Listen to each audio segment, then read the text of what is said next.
นี่คือพยูนสัตว์ทะเลหายากที่กำลังเผชิญกับภัยคุกคามจากมนุษย์และการเปลี่ยนแปลงของธรรมชาติ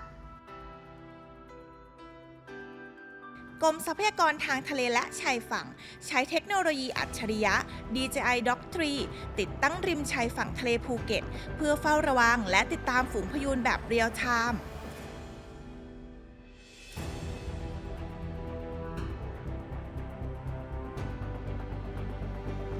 ด้วยระบบโดรนอัตโนมัติที่บินได้ทุกสภาพอากาศสามารถใช้วิเคราะห์ภาพจากกล้องความละเอียดสูงพยูนที่เคยยากต่อการติดตามวันนี้เราได้เห็นพวกเขาชัดเจนขึ้น